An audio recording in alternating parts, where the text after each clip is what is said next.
अस्सलाम वालेकुम, सुबह बखैर। सिटी एट 10 के साथ मैं हूं ज़ीनत सरफराज और उम्मीद करती हूं कि आपके दिन का आगाज़ बहुत खूबसूरत, बहुत हसीन और खुशियों भरा हुआ होगा और अल्लाह पाक आपके लिए और आपकी ज़िंदगी के आने वाले हर दिन आपके लिए ढेरों ढेर कामयाबियां लेकर आएँ और आपका ज़िंदगी का हर दिन पहले से बहुत बेहतर और बहुत बेहतरीन हो। और अपनी ज़िंदगी में जो है ना वो हमेशा जो है कुछ ना कुछ हार्ड वर्क करते रहना चाहिए। कहीं ना कोई आपका गोल ज़रूर होना चाहिए जिसके लिए आप एफर्ट करें, क्योंकि अल्लाह पाक ने आपको किसी न किसी मकसद के तहत पैदा किया है। आपकी ज़िंदगी का कोई मकसद है तो कोशिश करें उसे तलाशने की कि वो मकसद क्या है और उसके लिए फिर उसी तरह से जो है वो हार्ड वर्क करें, ताकि आपके लिए जो है वो मज़ीद राहें हमवार हों, मज़ीद आपको रास्ते दिखाई दें। क्योंकि जब हम एक काम के पीछे स्ट्रगल करते हैं तो उससे बेहतर से बेहतर बहुत सारे ऑप्शंस हमें नज़र आते हैं। तो कभी भी एक चीज़ पे स्टिक नहीं रहना चाहिए। अपनी ज़िंदगी में मल्टीपल टास्क करते रहें, मल्टीपल चीज़ों को जो है वो एक्सप्लोर करें। आपको जिसमें सबसे ज़्यादा मज़ा आता है ना उस चीज़ को अपना लें, क्योंकि अगर आपका प्रोफेशन आपका पैशन बन जाएगा तो आपको काम करने में बिल्कुल भी किसी तरह की तकलीफ़ नहीं होगी और आप अपने हार्ड वर्क से अपनी ज़िंदगी को चेंज कर सकते हैं और अपने प्यारों की ज़िंदगी को चेंज कर सकते हैं। आपके साथ जुड़े हुए बहुत सारे जो लोग हैं वो आपके ऊपर डिपेंड भी समटाइम कर रहे होते हैं, आपके पेरेंट्स, आपके सिबलिंग्स, आपकी फैमिली। तो फैमिली बहुत ज़्यादा इंपॉर्टेंट है। अपनी जितनी भी मसरूफियात हैं उसमें से वक्त निकालें, उनका भी वक्त दें, अपना भी ख्याल रखें, उनका भी ख्याल रखें। मौसम बदल रहा है तो अपनी हेल्थ का भी बहुत ज़्यादा ख्याल रखें, क्योंकि आप और आपकी हेल्थ हमारे लिए बहुत ज़्यादा इंपॉर्टेंट है, क्योंकि हमारा प्रोग्राम और हम सब आप ही से जुड़े हुए हैं। तो आपकी जो प्रेजेंस है वो हमारे लिए बहुत ज़्यादा इंपॉर्टेंट है, आपका हेल्दी होना बहुत ज़्यादा इंपॉर्टेंट है। इसी अच्छी बात के साथ हम सालगिरह विश करना चाहेंगे मिरहा फातिमा को, जिनकी आज सालगिरह है। मिरहा, आपको बहुत बहुत सालगिरह मुबारक हो। Many many happy returns of the day. Allah पाक आपकी ज़िंदगी में ढेरों सारी खुशियाँ लेके आए, आपके नसीब अच्छे करे। और जब हम बात करते हैं अपने माशरे की, अपने घरों की, तो हमारे माशरे का, हमारे घरों का, हमारे पर्सनल प्रोफेशनल लाइफ का जो है ना वो बहुत ज़्यादा सब चीज़ें एक दूसरे से लिंक होती हैं। जैसे ज़िंदगी के निज़ाम को चलाना बहुत ज़्यादा इंपॉर्टेंट है। हम कहते हैं कि ज़िंदगी एक गाड़ी की तरह है जिसके दो पहिए हैं, उसका चलना बहुत ज़्यादा ज़रूरी है। इसी तरह से अगर हम रेलवे की बात करते हैं तो रेलवे के पहिए मुझे लगता है कहीं ना कहीं रुक गए हैं। रेलवे का निज़ाम बुरी तरह से दरहम बरहम हो गया है। रेलवे में बहुत सारी सहूलियात का फुकदान है और बहुत सारी चीज़ें जो है उसे बेहतर होने की ज़रूरत है। रेलवे की क्या सूरत हाल है, क्या इसमें कुछ बेहतरी आई है या आने वाले वक्त में उम्मीद की जा सकती है कि बेहतरी होगी, इसी हवाले से गुफ्तगू करने के लिए आज हमें स्टूडियोज़ में ज्वाइन किया है हमारे रिपोर्टर हैं अवैस अली। उनसे जानते हैं कि रेलवे की क्या सूरत हाल है। अस्सलाम वालेकुम अवैस, कैसे हैं आप? कैसे मिजाज हैं? मौसम बदल रहा है, तबीयत कैसी है? बिल्कुल मौसम बदल रहा है और खुशगवार मौसम जो है वो आ रहा है और गर्मी जो है वो तकरीबन जा चुकी है। क्योंकि गर्मी का एक बहुत लंबा हमने पीरियड देखा है, उसके बाद उम्मीद करते हैं कि अब जो मौसम है बहुत खुशगवार रहेगा। मौसम के हवाले से बात करें तो रेलवे का मौसम कैसा है, कैसी सूरत हाल है? क्या उम्मीद की जा सकती है कि पिछले जितने टाइम से जो सहूलियत का फुकदान है वो बेहतरी की तरफ जा रहा है? क्या सूरत हाल आप देख रहे हैं? जहाँ तक रेलवे के मौसम की आप बात कर रहे हैं तो रेलवे का मौसम पिछले 5 साल से जो है वो बेहतर नहीं हो पा रहा। महकमा रेलवे का जो पहिया चलाना है वो साबिक गवर्नमेंट के लिए भी और अब जो निगरान सेटअप है इसके लिए भी एक बड़ा चैलेंज है कि रेलवे को जो है वो अपने पैरों पर खड़ा किया जा सके। महकमा रेलवे की जानिब से बहुत सी ट्रेनों को जो फैसलाबाद से कराची के लिए जाती हैं उनको निजी कंपनीज़ के हवाले किया गया कि शायद कंपनीज़ जो हैं वो रेलवे में कोई तब्दीली ले आएँ, ट्रेनें बर वक्त आ जाएँ और ट्रेनों में जो है वो मुसाफिरों को सहूलत फराहम की जा सके। मगर कोई खातर ख्वाह जो हमें तब्दीली है वो देखने को नहीं मिली है। और सबसे बड़ा लम्हा फ़िक्रिया ये है कि दुनिया किधर पहुंच चुकी है और हमारा जो रेलवे का कम्युनिकेशन सिस्टम है वो आज भी वहीं खड़ा है। आज से 50 साल पहले का जो रेलवे का सिस्टम था वहीं पर है, उसमें हम कोई भी एक भी उसमें अपग्रेडेशन हम अभी तक नहीं लेकर आए। सुबह के औकात में ट्रेनें घंटों लेट आती हैं, मुसाफिर उसी तरह से जो है वो इंतज़ार कर रहे होते हैं और उसके साथ साथ जो स्टाफ है फैसलाबाद रेलवे स्टेशन का वो बहुत कम है, उसका शॉर्टेज है। स्कैनर मशीन है वो पिछले 3 साल से स्टेशन पर ख़राब पड़ी हुई है। लोगों का सामान बगैर चेकिंग के स्टेशन में दाखिल होता है और उसके साथ साथ जो सीधा ट्रैक है उसकी मेंटेनेंस के लिए क्या ये प्लानिंग कर रहे हैं। तो रेलवे जो है वो इस वक्त हम यही कह सकते हैं कि रेलवे का बहुत बुरा हाल है, जिस पर हुकूमती सतह पर जो है वो तवज्जो देने की ज़रूरत है। अब तो यहाँ तक बात पहुँच चुकी है कि जो रेलवे मुलाजमीन हैं उनकी तनख्वाहें बर वक्त नहीं मिलती तो जाहिर स्टाफ बात है पहले ही जब कम है। निज़ाम ही बेहतर अंदाज में नहीं चल रहा है, और अब तो लोगों ने जो है वो बहुत हद तक हमने देखा है कि रेलवे स्टेशन का रुख करना भी कम कर दिया, क्योंकि और भी बहुत सारी ट्रांसपोर्टेशन के ऑप्शन आ गए हैं। हालांकि रेलवे का सफ़र हमेशा से बहुत मज़ेदार रहा है, तो इसको मज़ीद अच्छा करने की बजाय जो है ना, अफसोस की बात यह है कि इस पर बिल्कुल ही तवज्जो देनी बंद कर दी गई है। ट्रेनों की अगर हम सूरत हाल देखते हैं तो वो भी इतनी ज़्यादा बोसीदा है कि ऐसा लगता है कि पैर रखेंगे तो शायद ट्रेन खुल ही ना जाए, क्योंकि उसकी सीट को अगर हम देख लेते हैं, उसके निज़ाम को देख लेते हैं, वो इतनी ज़्यादा जंग लग चुका है चीज़ों को कि मैं तो यही हमेशा से जब ट्रेन देखती हूँ तो दुआ करती हूँ कि जो ट्रेन चल रही है वो अपने मंजिल मकसूद तक जो है ना वो बाहिफाजत पहुँच जाए। क्योंकि मेंटेनेंस की आपने भी बात की, ट्रैक की मेंटेनेंस के साथ साथ जो है वो ट्रेनों की मेंटेनेंस भी बहुत ज़्यादा ज़रूरी है, और इस पर तवज्जो देने की बहुत ज़रूरत है। बिल्कुल आप ठीक कह रहे हैं, लेकिन सबसे अहम बात ये है कि महकमा रेलवे का बुरा हाल है, ट्रेनें बर वक्त नहीं पहुंचती। उसके बावजूद भी जो पैसेंजर्स हैं उनकी तादाद में कमी नहीं आई। हम देखते हैं कि अब जो है वो पाकिस्तान एक्सप्रेस, मिल्लत एक्सप्रेस, उनकी 31 अक्टूबर तक जो है वो तमाम तर बुकिंग इस वक्त फुल है। तो महकमा रेलवे की जानिब से जो है वो उनकी बुकिंग फुल की गई है, क्योंकि रश जो है वो बढ़ जाता है। इसकी बड़ी वजह यह है कि जो दीगर ट्रांसपोर्ट है, पेट्रोल महंगा होने की वजह से उनके किराए बहुत ज़्यादा हैं। तो फैसलाबाद से कराची सफ़र के लिए महंगाई की वजह से आज भी लोग जो हैं वो रेलवे सफ़र को तरजीह दे रहे हैं। मगर ये है कि गवर्नमेंट की क्या उस पर पॉलिसीज़ हैं, क्या मनसूबाबंदी है। हम देखते हैं कि बहुत सी बातें तो की जाती हैं, लेकिन जो उसका जो अमली नमूना है वो हमें स्टेशन पर नज़र नहीं आता। जो स्टेशन के दरीना मसाइल हैं वो जूं के तूं हैं, उन मसाइल को हल नहीं किया जा रहा। मुसाफिरों की तादाद में हैरान कुन इजाफा होता है। सर्दियों का मौसम जब आता है तो एडवांस बुकिंग करवाना मुसाफिरों के लिए मुश्किल हो जाता है, और रश भी जो है वो बहुत दीगर ट्रांसपोर्ट की निस्बत रेलवे पर रश ज़्यादा होता है। तो रेलवे को समझना चाहिए कि पाकिस्तान में ये अदारा मुनाफा बख्श हो सकता है और इसको चलाया जा सकता है। जब पहले से जो आपके मुलाजमीन हैं, जब उनको आप तनख्वाहें नहीं देंगे तो वो किस तरह से काम करेंगे, वो किस तरह से अपना 100% देंगे, और जो शॉर्टेज ऑफ स्टाफ है उसकी कमी को आप किस तरह से आप पूरी कर रहे हैं। और इसके साथ साथ फैसलाबाद रेलवे स्टेशन के जो इंतज़ामी अमूर हैं उनमें बेहतरी किसी किस्म की नहीं आ रही। ऐसा लगता है कि आवाम तो रेलवे का सफ़र करना चाहती है, मगर गवर्नमेंट जो है वो उनको रेलवे का सफ़र ये नहीं चाहती कि आवाम रेलवे का सफ़र करे। तो फैसलाबाद रेलवे स्टेशन पर आप जब पहुंचते हैं तो देखते हैं कि इसके अंदर मशीन ख़राब है, बहुत से मसाइल हैं, ट्रेनें घंटों लेट आती हैं।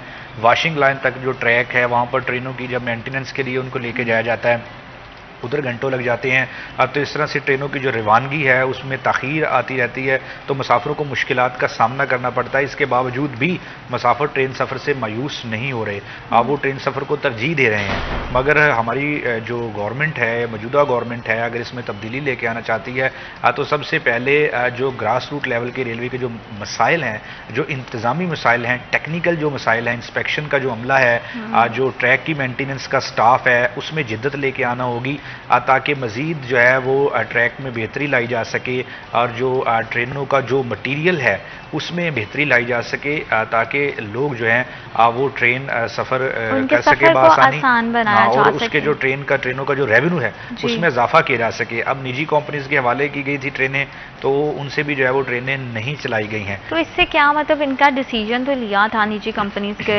हवाले जैसे कि आपने किया था, इसका तो अल्टीमेटली कुछ फ़ायदा होना चाहिए था। तो अगर वहाँ भी यही सूरत हाल है तो इस डिसीजन को लेने का क्या मकसद था, क्या फ़ायदा इस डिसीजंस का जिन पे आप इम्प्लीमेंटेशन उस तरह से नहीं करवा पाते हैं, और इसमें कितना आप समझते हैं कि कोताही जो है वो इस तरह की प्राइवेट कंपनीज़ की हैं कि उनको एक रिस्पॉन्सिबिलिटी दी जाती है और उसको वो पूरा फुलफ़िल करने में जो है वो नाकाम रहते हैं। देखें, निजी कंपनीज जो हैं वो उन्होंने कोई भी बिज़नेस करना है या कोई भी ट्रेन जब उन्होंने ठेके पर लेनी है साल के, तो उन्होंने इसको जो है वो मुनाफा इकट्ठा करने के लिए ट्रेन को जो है अब वो ठेका पर लेना है।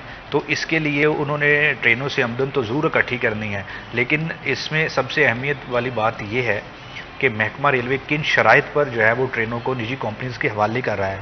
क्या उसमें मेंटेनेंस के अखराजात शामिल है, ट्रेन मेंटेनेंस के, ट्रैक मेंटेनेंस के, और उसके साथ साथ जो स्टेशन के दीगर इंतजामी अमूर हैं वहाँ पर मुसाफिरों को फैसिलिटेट करने के लिए कंपनीज अपना क्या किरदार अदा करेगी। तो सबसे पहले जिन शराइत पर जो निजी कंपनीज के हवाले की जाती हैं ट्रेनें वो अहम होती हैं। तो महकमा रेलवे जो है वो उसमें भी हमें नाकाम दिखाई दिया, और निजी कंपनी से भी जो है वो ट्रेनों को दुरुस्त अंदाज में नहीं चलाया गया। और अब दोबारा दोबारा से फैसलाबाद रेलवे स्टेशन पर अब एक भी ट्रेन ऐसी नहीं है जो निजी कंपनी चला रही है। तमाम तर ट्रेनें महकमा रेलवे के पास वापस आ चुकी हैं।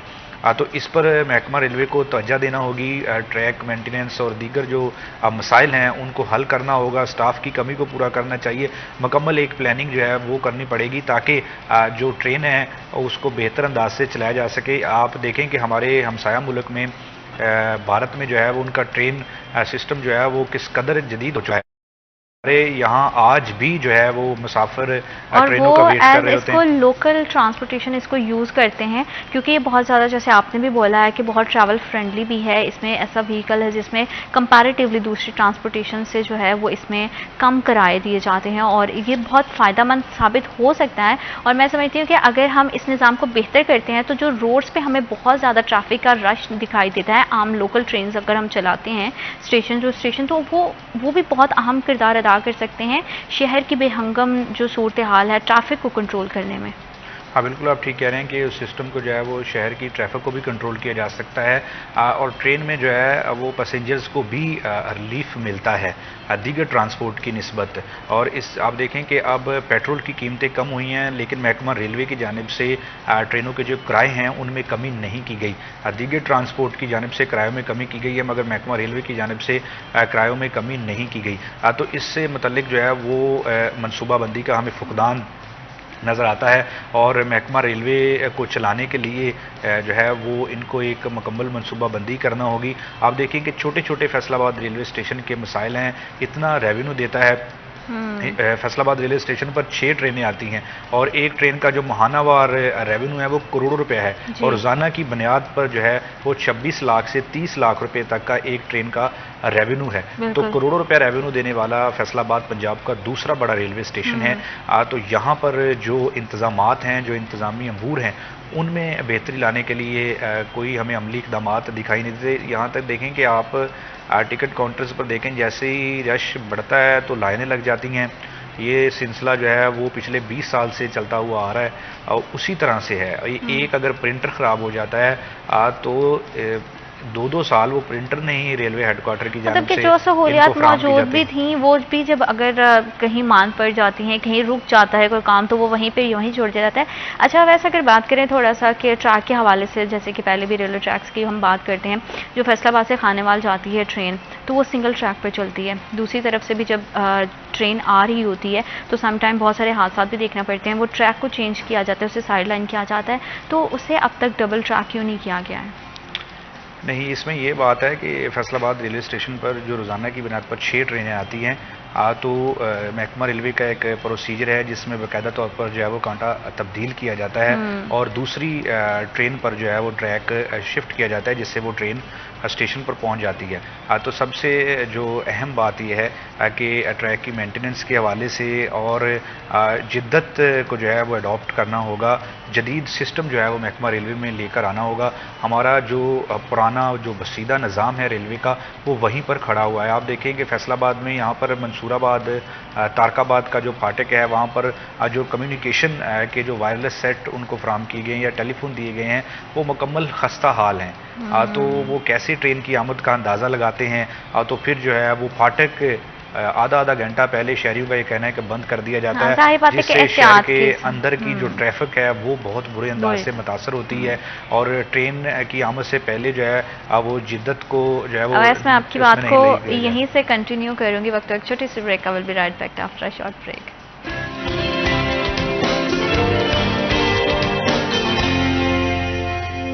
Welcome back to after short break. आप देख रहे हैं सिटी एट 10। रेलवे निज़ाम के हवाले से बात करें तो रेलवे एक बहुत ही फ्रेंडली सवारी है। उसके अलावा भी अगर बात करें तो बहुत सारे हमारे खुद के बचपन के एक्सपीरियंस भी ट्रेन के साथ जुड़े हुए हैं, लेकिन अब लोग अवॉइड भी करते हैं कि ट्रेन का सफ़र जो है वो शायद उतना जो है वो तहफ़्फ़ुज़ बख्श नहीं है कि वहाँ उसका सफ़र किया जा सके। लेकिन अगर बहुत कहीं दूर का ट्रैवल करना है तो किराए में बहुत ज़्यादा फ़र्क आ जाता है, इसलिए लोग प्रेफर करते हैं कि अगर कहीं दूर दराज का सफ़र किया जा रहा है तो ट्रेन के ज़रिए किया जा सके। तो हमारे महकमों की ये जिम्मेदारी बनती है कि जितने भी पैसेंजर जो ट्रेन को चूज़ कर रहे हैं सवारी के तौर पर, उनके लिए ज़्यादा से ज़्यादा आसानियाँ पैदा करें, उनके लिए जो निज़ाम को वो बेहतर किया जा सके। लेकिन अनफॉर्चुनेटली हम देखते हैं कि ट्रेनें जो है बहुत ही ज़्यादा खस्ता हाली का शिकार हैं, जिसकी वजह से हम देखते हैं ना तो उनके रंग रोगने बेचारों के रंग ही जो है वो बोगियों के उड़े हुए हैं और बहुत ज़्यादा खस्ता हाली का शिकार है। क्या वजह है इसके पीछे की कि उसकी मेंटेनेंस पे जो है वो गौर नहीं किया जाता है, उसको दोबारा से रंग नहीं किया जाता है, सीट्स को बेहतर नहीं किया जाता है, जो बर्थ है उसको कंफर्टेबल नहीं किया जाता है, और भी बहुत सारे मसाइल हैं जिसके हवाले से हम तफसीली गुफ्तगू कर रहे हैं और अवैस हमें इस पर अपडेट कर रहे हैं। तो अवैस आप बताइए कि क्या वजह है कि एक जो सवारी जिसको बहुत ज़्यादा बजट फ्रेंडली भी है और बहुत ज़्यादा लोग उसके लिए जो है ना वो कंफर्टेबल भी हो सकते हैं, क्योंकि बर्थ की सहूलत के ज़रिए अगर आप दूर दराज का सफ़र कर रहे हो तो आप बड़े आसानी से लेट के सो के जा सकते हो। तो इसको मज़ीद बेहतर करने के बजाय पिछले, जैसे कि आपने भी मेंशन किया कि 5 साल से जो रेलवे का महकमा है वो बुरी तरह से बदहाली का शिकार है, बोगियों की मेंटेनेंस पे काम नहीं किया जाता है, रंग की बात की जाए, उसको खूबसूरती की बात की जाए तो वो आँखों को देखने में उतनी खूबसूरत भी नहीं दिखाई देती हैं। तो क्या वजह है कि इस तरफ गौर नहीं किया जाता है और इस सफ़र को जो है लोगों के लिए आसान नहीं बनाया जा रहा है, बल्कि दिन ब दिन मज़ीद जो है वो मुश्किलात जो है वो रेलवे महकमा को फेस करनी पड़ रही हैं? बिल्कुल आप ठीक कह रहे हैं कि महकमा रेलवे जो है वो उसमें जिद्दत आने की बजाय, तमाम तर इंतज़ामी वो में बेहतरी आने की बजाय हम देख रहे हैं कि महकमा रेलवे मज़ीद जो है वो सिस्टम उसका सफ़र करने का जो निज़ाम है मज़ीद बदतर होता चला जा रहा है। इसकी बड़ी वजह यह है कि महकमा रेलवे की आप देखें कि करोड़ों नहीं बल्कि अरबों रुपये मालियत की जो अराज़ी है फैसलाबाद में, उसका मिसयूज़ हो रहा है। महकमा रेलवे तजावज़ात के ख़िलाफ़ कार्रवाइयाँ करने में हमें नाकाम दिखाई देता है। अगर महकमा रेलवे अपनी उस अराज़ी का जो है वो बेहतर इस्तेमाल कर ले तो उससे बहुत रेवेन्यू जनरेट किया जा सकता है और उस रेवेन्यू से जो है वो ट्रेनों के सिस्टम में बेहतरी लाई जा सकती है, ट्रेनों के बर वक्त मेंटेनेंस की जा सकती है। जिस तरह आप कह रहे हैं कि हम देखते हैं कि बसीदा पुरानी खस्ता हाल वही बोगियाँ जो हैं वो हमें आज भी देखने को मिल रही हैं, उनमें किसी किस्म की जिद्दत नहीं है। तो इसकी बड़ी वजह यह है कि इसका कोई प्लान ही नहीं उनकी जानिब से तैयार किया जा रहा महकमा रेलवे की जानिब से कि किस तरह से रेवेन्यू जनरेट करके मेंटेनेंस पर खर्च किया जाए, क्योंकि हम महकमा रेलवे को सिर्फ एक मुनाफा बख्श हमें अदारा नहीं लेना चाहिए, बल्कि ये एक तारीखी वैसा भी है जो हम देखते हैं कि अंग्रेज़ के ज़माने से चला आ रहा है। मगर मसला सिर्फ इतना है कि जो उस ज़माने से चला आ रहा है हमने उसको बेहतर करने के बजाय उसी तरह से जो है वो चला रहे हैं। दुनिया का निज़ाम तब्दील हो चुका है। आप किसी भी मुल्क के जो है वो ट्रेन में सफ़र करें, आपको पता चलता है कि वहाँ पर लोग किस तरह से जो है वो अपना 100% दे रहे हैं और कितने जो है वो इस मामले में उनकी मनसूबाबंदी है। यहाँ पर हम देखते हैं कि किसी किस्म की कोई दिलचस्पी हमें दिखाई नहीं देती। साबिक गवर्नमेंट में भी जो फेडरल मिनिस्टर थे रेलवे के, मैं उनका नाम नहीं लूँगा, वो आए थे यहाँ पर मीडिया टाक करके वो चले गए हैं। वही हम देखते हैं कि कोई भी मिनिस्टर आता है वो विज़िट करता है, मसाइल को नोटिस नहीं करता, उनको हल नहीं करवाता और लोग जो है वो चले जाते हैं। फैसलाबाद रेलवे स्टेशन, फैसलाबाद की तहसीलों के बेशतर ऐसे जो रेलवे क्रॉसिंग्स हैं जहाँ पर फाटक नहीं है। अब मौसम तब्दील हो चुका है और इसके साथ साथ आगे धुंध बढ़ेगी। तो धुंध में जो अनमैन रेलवे क्रॉसिंग उसको बोलते हैं, जहाँ पर फाटक भी नहीं होता, गेटमैन भी नहीं होता, तो वहाँ पर हादसात जो है वो रोनमा होंगे। मुझे पता है कि गुज़िश्ता साल भी हमने 3 से 4 वाक़यात रिपोर्ट किए थे जिसमें लोगों की जानें भी जो है वो गई थी अनमैन रेलवे क्रॉसिंग की वजह से। तो महकमा रेलवे को इसके तरफ जो है वो तवज्जो देनी होगी। बहुत सी ऐसे तहसीलों के देहात हैं जहाँ पर रेलवे क्रॉसिंग मौजूद है, लेकिन वहाँ पर ना तो गेटमैन मौजूद है, ना महकमा रेलवे की जानिब से वहाँ पर कोई गेट लगाया गया है। इस वक्त भी फैसलाबाद रीजन भर में 50 से ज़ायद अनमैन रेलवे क्रॉसिंग मौजूद हैं। गुज़िश्ता साल जो हादसात हुए थे उसके बाद महकमा रेलवे ने कुछ काम किया जिसकी वजह से 100 से तादाद अनमैन रेलवे क्रॉसिंग की कम होकर यहाँ पर पहुँची है। ये ना कि अगर कोई इकदाम किए भी जाते हैं तो अवैस वो इतने देर पा नहीं होते हैं कि जो है उसको बेहतर किया जा सके। कुछ टाइम के लिए जो है इदारे जो है वो आते हैं, उसको कहते हैं कि एक्टिव होते हैं, और फिर से हम देखते हैं कि वो एक्टिविटी रुक जाती है। बेहतर तो ये है ना कि हम अपनी माजी की गलतियों से सीखें हैं और अब चीज़ों को बेहतर करने की कोशिश करें। पीछे जो हो गया अगर उस पर हमेशा से बात करते रहेंगे तो मसाइल तो हल नहीं होंगे। लेकिन आप क्या समझते हैं कि अब जैसे निगरान हुकूमत भी है, इलेक्शन के भी जो है वो मुतवक्के है, और गवर्नमेंट का इसमें कितना आपको लगता है कि गवर्नमेंट चेंज होने से इदारों पे कितना फ़र्क पड़ता है, और स्पेशली 5 साल में अगर देखा जाए तो जो भी हुकूमत आई है, क्या बिल्कुल भी इस तरफ नज़रसानी नहीं की गई, या ये बिल्कुल भी इतना गैर ज़रूरी चीज़ इसको समझी जाती है? हालांकि ये बहुत मेजर रोल प्ले करता है हमारे सोशल ट्रैवलिंग में। अगर हम बात करते हैं ट्रैवल के हवाले से, सवारियों के हवाले से, अल्टीमेटली महकमों की कोताही का जो हर्जाना है वो मुसाफिरों को भरना पड़ता है। हाँ बिल्कुल, आप ठीक कह रहे हैं कि जो महकमों की कोताही है उसका हर्जाना मुसाफिर इसी सूरत में भुगत रहे हैं कि उन्होंने सफ़र करना होता है तो टिकट जो है वो तो मिल जाता है, लेकिन जो सफ़र के लिए मुकर्रर वक्त होता है कि ट्रेन जो है वो सुबह के औकात में ट्रेनें जैसे मिल्लत एक्सप्रेस है सुबह 6 बजे जाएगी, लेकिन वो 6 बजे नहीं पहुंचती, वो 3 घंटे 4 घंटे तखीर से स्टेशन पर पहुंचती है, जिससे मुसाफिरों को मुश्किलात का सामना करना पड़ता है। और फैसलाबाद रेलवे स्टेशन पर फैमिलीज़ के बैठने के लिए कोई खातिर ख्वाह इंतजाम नहीं है। हम देखते हैं कि प्लेटफार्म पर भी जो है वो लोग बैठे होते हैं। आगे मौसम सर्द हो रहा है, सर्दी में इजाफा होगा तो इससे जो है वो लोगों को मज़ीद मुश्किलात जो है वो फेस करना पड़ेगी। महकमा रेलवे, मैं ये समझता हूँ कि अभी भी मुनाफा बख्श अदारा है, मगर जो मनसूबाबंदी है वो किसी किस्म की हमें देखने को नहीं मिल रही है। और ये जहाँ तक निगरान गवर्नमेंट की है तो मैं नहीं समझता कि वो किसी किस्म की वाज़ेह तब्दीली महकमा रेलवे में वो लेके आ सकते हैं। इलेक्टेड गवर्नमेंट आएगी, उसकी पॉलिसीज़ देखी जाएंगी कि क्या वो इस महकमे को किस तरह से ले रहे हैं कि रेलवे इस वक्त कहाँ पर खड़ा है और इसको आगे लेके जाना है, तो किस तरह से नई पॉलिसीज़ जो हैं वो करना होगी। हम देखते हैं स्टेशन पर रोज़ाना की बुनियाद पर जाते हैं, स्केल 17 के जो स्केल 18 के उनके अफसरान हैं उनकी तरफ देखकर अब तो यकीन करें कि तरस आ रहा होता है कि उनके जो कमरे हैं उनके हालात जो है वो बिल्कुल भी अच्छे नहीं हैं और उनकी जो तनख्वाहें हैं वो उनको बर वक्त फराहम नहीं की जा रही। तो महकमा रेलवे को ये फैसला करना होगा कि ट्रेन को चलाना है या बंद करना है। अगर तो उन्होंने बंद करना है तो वो भी उनको डिसीजन लेना होगा, अगर चलाना है तो इसको चलाने के लिए क्या इक़दामात जो हैं वो करने होंगे, क्योंकि आप देखते हैं कि एक ट्रेन में हज़ारों की तादाद में मुसाफिर बैठे होते हैं, लोग ट्रेन में सफ़र करते हैं।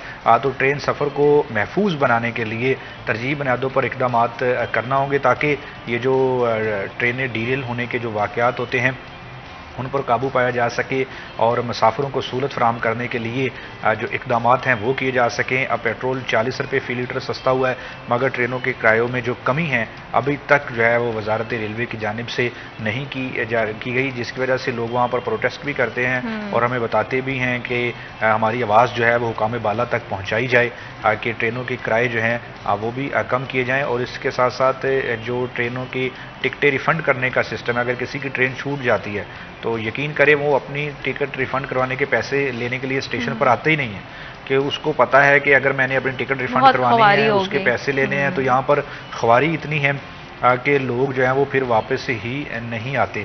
तो इस तरह जो है वो महकमा रेलवे को इसमें भी जहाँ पे अवैस हम देखते हैं कि पूरी दुनिया में इंटरनेशनली भी अगर बात की जाए दीगर कंट्रीज़ की, तो वहाँ पे डिजिटलाइजेशन का बहुत ज़्यादा जो है ना वो रुझान बढ़ गया है। ट्रेनों की अगर हम बात कर लें, पूरे सिस्टम को जो है वो इतना ज़्यादा जदीद कर दिया गया है। अनफॉर्चुनेटली यहाँ पे ऑनलाइन जैसे हम बुकिंग की बात करते हैं तो उसके बड़े सारे मसाइल हमें देखने पड़ते हैं। कोई ऐसी ऐप्स है नहीं है हमारे यहाँ, या तो हैं तो मतलब वो उस तरह से काम नहीं कर रहे हैं। बात ये है कि इदारे के अंदर काम करने वाला चाहे कोई फ़र्द है या फिर जो मुसाफिर हैं, उनको हर तरफ से जो है वो मुश्किलात का ही सामना है। और इसमें सबसे बड़ी तकलीफ़ की बात ये है कि हम जब टिकट परचेज़ करते हैं कि कहीं जगह पे सफ़र करने के लिए, हमारा पूरा एक स्केजुअल होता है, लेकिन क्या होता है कि हम उन लिहाज से सफ़र नहीं कर पाते। इसमें शेड्यूलिंग का जो निज़ाम है वो बुरी तरह से मुतासर हो चुका है। क्यों ये शेड्यूल जो है और ये पूरे निज़ाम को बेहतर नहीं किया जा सकता, और किया जा सकता है तो इसकी तरफ क्यों इदारे या हमारा जो गवर्नमेंट है वो तवज्जो नहीं देती? इस हवाले से मज़ीद बात करेंगे वक्त एक छोटी सी break. I will be right back after a short break.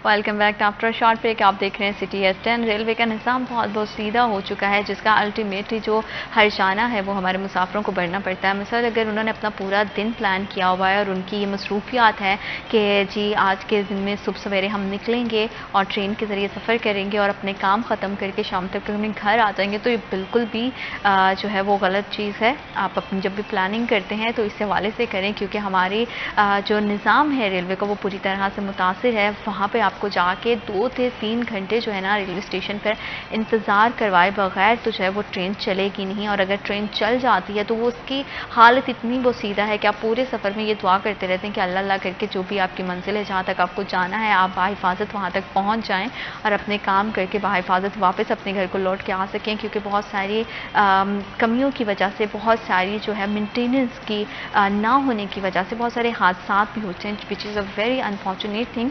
But क्या कर सकते हैं, हमारे इदारों को जो है इस पर तवज्जो देने की बहुत ज़्यादा ज़रूरत है। जहाँ दूसरे ममालिक में रेलवे के निज़ाम को बहुत बेहतरीन बनाया गया है और रेलवे ट्रैक्स को यूज़ करते हुए लोग लोकली शहर के अंदर ही सफ़र करते हैं। उससे क्या होता है कि ट्रैफिक की बेहंगम सूरत हाल को भी हम कंट्रोल कर सकते हैं, अपनी लोकल जो सवारी है उसको ज़्यादा आरामदेह कर सकते हैं, अपने इस्तेमाल के लिए इसे बेहतर कर सकते हैं। जहाँ पे मुझे याद है अभी जब हम अपने बचपन की भी बात करें तो बड़ा शौक होता था कि कहीं दूर दराज दूसरे शहर में जाना है तो मोस्टली हम लोग अपनी फैमिलीज़ के साथ ट्रेन के ज़रिए सफ़र करते थे। लेकिन अब लोग प्रेफर करते हैं या तो अपनी सवारी का जो है वो किया जाए, इंतज़ाम किया जाए, या फिर जो है वो दूसरी किसी भी ट्रांसपोर्टेशन को चूज़ कर लिया जाए। लेकिन अगर बहुत ज़्यादा किसी को मजबूरी है, बहुत ज़्यादा मतलब आप फैमिली के साथ ट्रैवल कर रहे हो या आप अपने किरायों को जो है वो काबू पाना चाहते हो तो लोग अभी भी ट्रेन का इस्तेमाल करते हैं। तो उसके सफ़र को कोशिश करें कि ज़्यादा आसान करें और महकमों से भी मेरी यही रिक्वेस्ट है कि रेलवे के निज़ाम को बेहतर करें और वहाँ पे जो काम करने वाले हैं उनके लिए बहुत सारी जो है फैसिलिटीज़ जो है वो आपको करनी चाहिए ताकि आसान अंदाज में कर सकें। जैसे कि हमने बात किया कि जितने भी एम्प्लॉयज़ हैं रेलवे के उनको टाइमली सैलरीज ही नहीं मिलती, तो जिनको टाइमली सैलरीज ही नहीं मिलती तो कैसे ही ये ख्याल किया जा सकता है कि उनकी सैलरीज बढ़ती भी होंगी। घरों का निज़ाम चलाना बहुत मुश्किल हो गया है, शहरों का निज़ाम चलाना बहुत मुश्किल हो गया है और मुल्की निज़ाम बुरी तरह से दरहम बरहम है। तो इस टाइम पे बहुत ज़्यादा ज़रूरत है कि गवर्नमेंट हर इदारे की तरह रेलवे के इदारे पे भी बहुत ज़्यादा तवज्जो दे ताकि इसके निज़ाम को बेहतर किया जा सके, बेहतर अंदाज में आगे लेके इसको बढ़ा जा सके। अब वैसे जैसे हमने बहुत सारी बात तो इसके मिसाल के हवाले से कर ली, मैं आपसे भी जानना चाहती हूँ क्या कभी आपका खुद का भी पर्सनल एक्सपीरियंस रहा है एज पैसेंजर? अगर मैं आपसे पूछूं आपने रेलवे का सफ़र किया हो तो किस तरह की मुश्किलात हैं जिनको आपको फेस करनी पड़ती हैं? क्योंकि अगर हम अपना एक्सपीरियंस शेयर करते हैं तो मेरा ख्याल है कि हमारी ऑडियंस उससे ज़्यादा कनेक्ट कर पाएगी और ज़्यादा रिलेट कर पाएगी कि हाँ ये मसाइल जो है वो हम सभी को फेस करने पड़ रहे हैं। जब से मैं रेलवे की बीट कर रहा हूँ तब से तो मैंने कभी भी रेलवे में सफ़र नहीं किया। तो हम यूनिवर्सिटी में थे तो लाहौर जाना था तो तब मैंने जो है वो गौरी एक्सप्रेस जो फैसलाबाद से लाहौर जाती है उसमें सफ़र किया था। लेकिन बहुत जो है वो उसमें फिर भी एक खौफ में ना इंसान मुब्तला रहता है ट्रेन सफ़र में। तो शोर भी बहुत ज़्यादा होता है हमारे जो ट्रेनें हैं उनका। तो बड़ी मुश्किल से जो है ना वो कहते हैं कि जो सफ़र अपना मुकम्मल किया था। तो ट्रेनों में इतनी अभी जिद्दत नहीं आई या निज़ाम में बेहतरी महकमा रेलवे की जानिब से नहीं लाई गई। तो उसमें जो है वो बेहतरी लाना होगी क्योंकि सिस्टम जो है तब्दील हो चुका है और कम्युनिकेशन सिस्टम जो है वो ऑनलाइन करना होगा, मज़ीद जिद्दत लेके आना होगी। अभी तक आप देखें कि पुराने जो टूल हैं वो स्टेशन पर पड़े हुए हैं, उनके मुताबिक ही जो है वो मैं तो ये कहूँगा कि अंदाज़ों पर हमारा रेलवे सिस्टम जो है वो चल रहा है। और स्टेशन पर बहुत से मसाइल हैं और जिनमें एक बड़ा मसला है पार्किंग माफिया। महकमा रेलवे उनके ख़िलाफ़ भी कार्रवाई कोई अमल में नहीं ला रहा। अगर कोई अपने मुसाफिर को रिसीव करने के लिए जाता है तो आप देखें कि 10 रुपये पर्ची फ़ीस महकमा रेलवे की जानिब से फ़िक्स की गई है। तो वहाँ पर जो पर्ची माफिया है वो 40 रुपये 50 रुपये ऐसे लोगों से पैसे वसूल किए जाते हैं जिस पर लोग जो है वो अपनी शिकायत दर्ज करवाते हैं कि महकमा रेलवे इनके ख़िलाफ़ कोई कार्रवाई अमल में लाए। अपनी मन मर्ज़ी से जो है वो पर्ची फ़ीस वसूल की जा रही है। पार्किंग की पर्ची फ़ीस है और उसके बाद फिर प्लेटफार्म की पर्ची फ़ीस देना पड़ती है। तो बहुत सी फ़ीसें जो हैं वो फैसलाबाद रेलवे स्टेशन पर महकमा रेलवे ने लगाई हुई हैं जिससे जो है वो लोगों को मुश्किलात का सामना करना पड़ता है। हम देखते हैं कि वहाँ पर जो प्लेटफार्म की पर्ची फ़ीस है वो भी ज़ायद वसूल की जा रही है और उसके साथ साथ जो गाड़ियों की है मोटर बाइक पार्क करने की, इसके साथ साथ अगर आप कार पार्क करते हैं तो उसकी 40 रुपये फ़ीस है, 100 रुपया उसकी फ़ीस ली जाती है। तो लोगों को बहुत से मसाइल का सामना करना पड़ता है। जो फैसलाबाद रेलवे स्टेशन के जो अफसरान हैं वो इंतहाई कमज़ोर हमें दिखाई देते हैं। वो कोई कार्रवाइयों से गुरेज़ हैं वो कार्रवाई नहीं करते। असिस्टेंट ऑपरेटिंग ऑफिसर हैं, वो कार्रवाई नहीं करते। अब जो है वो राजबा रोड पर रेलवे की अराजी है, वहाँ पर तजावज़ात मौजूद हैं, उनके खिलाफ जो है वो हमें किसी किस्म की कार्रवाई दिखाई नहीं देती। तो हमें सुस्त दिखाई देता है महकमा रेलवे। आखिर ये क्यों सुस्त है? यहाँ का जो स्टाफ है वो क्यों सुस्त है? क्या जो रेलवे हेडक्वार्टर के डीएस हैं वो इनको इंस्ट्रक्शंस नहीं देते कि ये इसके कार्रवाइयाँ? पीछे की ये वजह तो नहीं है कि सारी बात है जिस अमले को ही आप फैसिलिटेट नहीं कर रहे हैं वो भी एक टाइम पे आके कहते हैं कि ठीक है, जितनी हमें सहूलियात मिल रही हैं, जितनी हमें हमारा इदारा हमारा ख्याल रख रहा है, वो सर्विसेज भी फिर उसी लिहाज से प्रोवाइड करते हैं। बिल्कुल, जैसे आप आप ठीक बात कह रहे कर हैं रहे कि इसमें जो तनख्वाहें हैं मुलाजमीन अफसरान को फ्राहम नहीं की जा रही, जब उनको आप तनख्वाहें बर वक्त नहीं अदा करेंगे तो वो किस तरह से? आप देखें कि जो टेक्निकल स्टाफ है ट्रेनों का, उनकी जानिब से गुज़िश्ता हफ्ते भी एहतजाज किया गया कि हमें तनख्वाहें जो हैं वो बर वक्त नहीं मिल रही। आप उनकी अहमियत को समझते हैं कि ट्रेन की मेंटेनेंस जो है वो सब कुछ जो है वो टेक्निकल स्टाफ के ऊपर है। अगर आप उनको बर वक्त तनख्वाहें नहीं देंगे, उनको सहूलत फ्राहम नहीं करेंगे तो वो किस तरह से जो है वो अपने फ़राइज़ की अंजामदही करेंगे। तो जो यकम तारीख को तनख्वाह होती है वो हम देख रहे होते हैं कि 20-20 दिन 25-25 दिन जो है वो तखीर से उनको तनख्वाहें मिलती हैं, उनके चूल्हे ठंडे होते हैं। लोग एहतजाज कर रहे हैं रेलवे मुलाजमीन कि उन पर जो है वो महकमा रेलवे कुछ शफकत करे और जो तनख्वाहें हैं उनको बर वक्त फ्राहम करे ताकि जो है वो अपने फ़राइज़ की अंजामदही बेहतरीन अंदाज में कर सके। तो महकमा रेलवे से अपने स्टाफ की तनख्वाहें पूरी नहीं हो रही तो हमें मुझे लगता है कि हमें ये उम्मीदें नहीं बांधनी चाहिए कि ट्रेनों के जो उसकी जो अपग्रेडेशन है वो बेहतर हो जाएगी, जो सिस्टम है वो बेहतर हो जाएगा।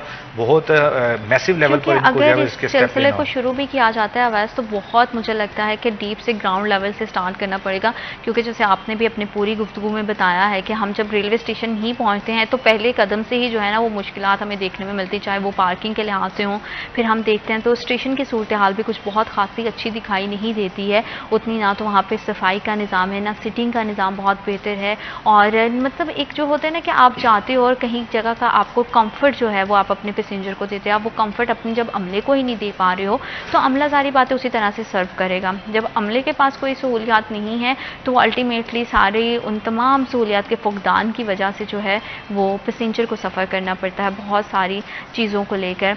तो इन तमाम निज़ाम को बेहतर करने की ज़रूरत है और इसके लिए अच्छे खासे बजट की भी ज़रूरत है। तो बजट के बहुत सारे मसाइल हैं, क्योंकि ज़ाहिर बात है जब भी महकमे से बात की जाए, वहाँ के आला अफसरान से बात की जाए तो सबके पास कोई ना कोई एक्सक्यूज़ होते हैं। और सबसे बड़ा एक्सक्यूज़ जो हमेशा से हर इदारे से सुनने में आता है वो होता है कि बजट नहीं है हमारे पास। जब बजट ही नहीं है तो हम किस तरह से, तो क्या 5 सालों में या पिछले जितने भी अरसे से ये तमाम सूरत हाल को हम देख रहे हैं, बजट ही किसी गवर्नमेंट की तरफ से मुख्तस नहीं किया गया, या हुकूमतों को लगता है कि रेलवे का जो इदारा है वो इतना अहम है ही नहीं है कि उस पर कुछ फोकस किया जा सके। बजट जो है वो एक बेहतर बजट जो है उसे मुतय्यन किया जा सके ताकि बेहतरी का अमल कहीं से ना कहीं से तो शुरू किया जा सके। बिल्कुल, इस पर ही जो है वो महकमा रेलवे को मनसूबाबंदी तैयार करना होगी कि अगर रेलवे एक मुनाफा बख्श अदारा नहीं है तो मुसाफिरों को फैसिलिटेट करने के लिए गवर्नमेंट को जो है वो इस अदारे को चलाना चाहिए और अच्छे तरीके से चलाना चाहिए। अगर इससे जो है वो गवर्नमेंट को फ़ायदा नहीं भी होता तो लोगों को जो है वो इससे फ़ायदा होता है। आप देखते हैं कि फैसलाबाद से कराची जाने के लिए आपको प्राइवेट कन्वेंस जो है आपकी है वो उसमें जो है वो आपको मुश्किलात का सामना करना पड़ता है और बहुत महंगा सफ़र हो जाता है। इसी तरह दीगर ट्रांसपोर्ट भी है। तो रेलवे को जो है वो अगर मुनाफा बख्श अदारा नहीं भी बनता तो इसको जो है वो मुसाफिरों को सहूलत फराहम करने के लिए एक जामिया मनसूबाबंदी तैयार की जाए। और क्योंकि कसीर तादाद में लोग देखते हैं कि हम ट्रेन सफ़र को तरजीह देते हैं, फैसलाबाद रेलवे स्टेशन से रोज़ाना की बुनियाद पर हज़ारों मुसाफिर जो है वो दीगर शहरों को सफ़र करते हैं। तो इसमें जो है वो महकमा रेलवे को बात वही है कि जितने भी मसाइल पर बात कर रहे हैं उनका हल बहुत ज़्यादा ज़रूरी है और उम्मीद करते हैं कि आने वाले टाइम में जो है वो रेलवे के इदारे की तरफ उतनी ही गवर्नमेंट तवज्जो दे जितनी बाकी महकमों की तरफ देती है। आपका बहुत शुक्रिया, आपने हमें और हमारे प्रोग्राम को वक्त दिया। वक्त हुआ जा रहा है एक छोटी सी break. I will be right back after a short break.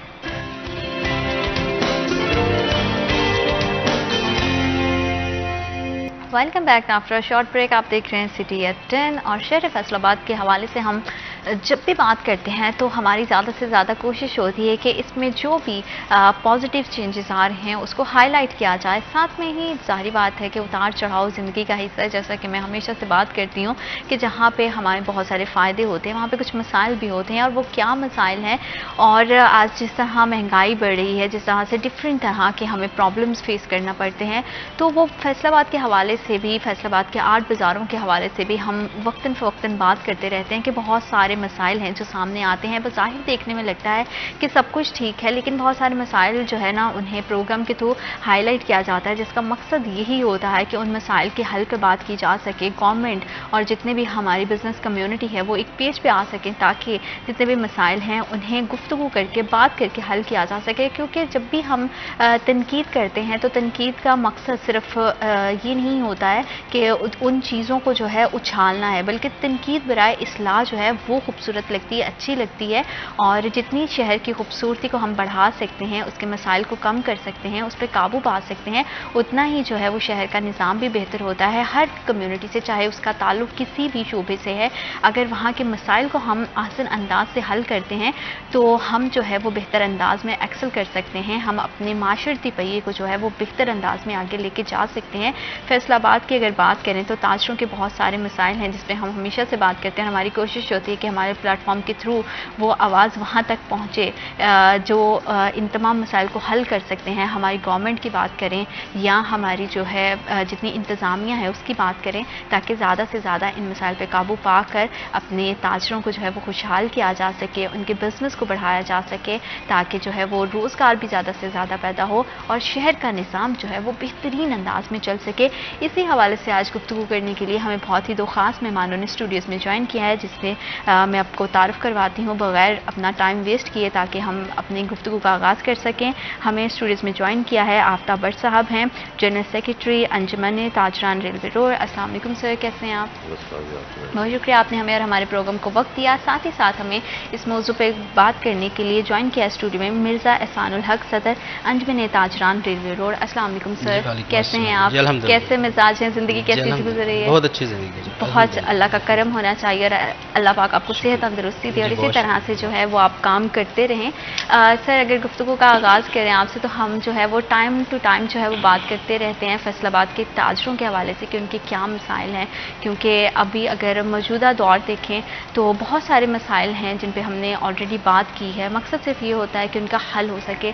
तो आप क्या समझते हैं कि छोटे ताजर के क्या मसाइल हैं और उनको किस तरह से हाईलाइट करके उनको हल किया जा सकता है? बहुत शुक्रिया जी। बेसिकली जब से 41 हमारे शहर में ये चैनल आया था, इस चैनल ने जो ताजरों के जो मसाइल थे ना वो उजागर किए, और बेसिक हम कह सकते हैं कि अगर 100% मसाइल हमने उजागर किए तो 80% हमारे हल हो गए जी। तो ये तो हमारे शहर के लिए एक बहुत अच्छा चैनल साबित हुआ। बाकी देखो, ताजर छोटे ताजर होते हैं, उनके छोटे छोटे मसाइल होते हैं, बड़े ताजरों के बड़े मसाइल होते हैं। हम 8 हज़ारों के जो ताजर हैं, इसमें हमारा जो शहर है वो पूरा फोकस है पूरे शहर को करता है। आबादी के लिहाज से अभी आज से 30 साल पहले हमारी आबादी कम थी, इस वक्त तकरीबन 80 से ज़्यादा मूव कर चुकी है। तो क्योंकि 8 दौरों में हमारे होलसेल का और हर किस्म की जो हमारे वो वहाँ कैटेगरी है कारोबार की, तो हर शख्स जो होता है वो उसकी कोशिश होती है कि मैं अपना 8 दौरों में जाऊँ और वहाँ पे से अपना सामान परचेज करूँ। इसलिए जहाँ हमारे एक तो ट्रैफिक के मसाइल बढ़ चुके हैं वहाँ, दूसरा हमारे हम ताजरों ने भी उसमें बहुत सर डाला हुआ है तजावुज़ात में भी। जी जी। इस वजह से भी जो हमारा कस्टमर था ना वो बाज़ार आने से रुक गया, और बेसिकल हमें नुकसान हमारे ताजरों को है। अगर हम ग्राहक नहीं आएगा तो हम कारोबार कैसे करेंगे? तो ये तो हमें ताजरों को बिल्कुल सोचना चाहिए कि हम जितना रास्ता देंगे लोगों को, आसानी पैदा करेंगे तो लोग आएंगे। जब लोग आएंगे तो हमारा कारोबार भी बढ़ेगा। बैड लक की ये हमारी सोच बड़ी महदूद सी हो चुकी है, और इसमें हमारी इंतज़ामिया का भी बहुत कमाल है कि वो भी अगर कोई ऑपरेशन करते हैं, कोई बात करते हैं, तो चंद दिन उसकी जो असरात नज़र आते हैं, उसके बाद फिर वही जब जो पहले वाला हालात पैदा हो जाते हैं। तो इसमें ताजर और इंतजामिया का जो आपस में कम्बिनेशन है वो मजबूत होना चाहिए। इसलिए क्योंकि ताजर बरादरी में जब हम ताजर नुमाइंदे बैठे हुए हैं, तो इस हवाले से फिर इंतजामिया को भी ये सोचना चाहिए कि जूस बाज़ार में जो ताजर नुमाइंदा बैठा हुआ है उससे रब्ता करें, और जो मसाइल हैं वो इंशाअल्लाह ताला हल होते हैं। तो अगर वो हमसे रब्ता नहीं करेंगे तो वो इंतजामिया तो कुछ नहीं कर पाएगी। बिल्कुल ऐसा ही है, क्योंकि जैसे कि आपने बात की है, और जो कम्युनिकेशन है वो बहुत ज़्यादा ज़रूरी है। अगर बातचीत से ही जो है वो सुलह सफाई से एक जगह पे बैठ के रिस्पेक्टिवली अपने अपने पॉइंट ऑफ व्यू का अगर हम रखेंगे तो बहुत सारे मसाइल को हम हल कर सकते हैं। सर, आपसे भी मैं ये जानना चाहती हूँ कि जैसे सर ने बात की है कि ट्रैफिक जाते ही जब हम बाज़ार का रुख करते हैं तो सबसे पहले जो हमें मेजर इशू आता है वो ट्रैफिक के हवाले से आता है, क्योंकि ट्रैफिक का निज़ाम 8 बाज़ारों के लिहाज से बहुत ज़्यादा जो है ना वो बुरी तरह से हमें उसकी बदहाली का शिकार है। कोई पार्किंग की भी उसमें स्पेस नहीं है। पार्किंग प्लाजाज जो बनना शुरू हुए वो भी जहाँ तक मुझे पता है अभी तक कंप्लीट नहीं हुए कि जो है बेहंगम सूरत हाल को कंट्रोल किया जा सके। तो इस हवाले से आप क्या कहेंगे कि किस तरह से इन पूरे मामलात को बेहतर और आसान अंदाज से हल किया जा सकता है? सिटी 41 के तावन से मुझे बुलाने का और मेरी राय लेने का। असल में ये सारा ना जितना भी है वो ये तजावज़ात की नज़र है। हम खुद दुकानदार जो है ना वो अपनी तजावज़ात पैदा करते हैं और ट्रैफिक के मसाइल क्रिएट करते हैं। अगर हमारे एक बाज़ार है उसकी तजावज़ात ना हो तो ट्रैफिक रवानी से गुजरेगी और ये बेहंगम ट्रैफिक नहीं होगी। ट्रैफिक में कोई किसी किस्म का खलाल नहीं होगा और जो ग्राहक ज़्यादा आएगा मार्केट में। बिल्कुल। तो इसलिए ये दुकानदार का भी है और इंतज़ामिया जो है वो तावन भी करती है। तो ज़्यादा मैं कहूँगा कि ज़्यादा जो है ना वो दुकानदार खुद ही ट्रैफिक को ना रोकने में मसाइल पैदा करता है। बिल्कुल, जैसे तजावज़ात के हवाले से बात की जाए तो हम देखते हैं कि अगर सड़क बहुत खुली है तो वहाँ पे बढ़ती हुई तजावज़ात के सिलसिले के बायस ट्रैफिक भी गुजर रही है, ख़रीदार भी वहीं से गुजर रहे हैं, जिसकी वजह से ना एक बहुत ही बुरी सा इमेज देखने में आता है। ज़ाहिर बात है जब बाज़ारों में ख़रीदारी करने वालों का रश कम पड़ता है तो उसका डायरेक्टली असर जो है वो वहाँ पर बैठे ताजर पर पड़ता है, उसका कारोबार बुरी तरह से मुतासर होता है।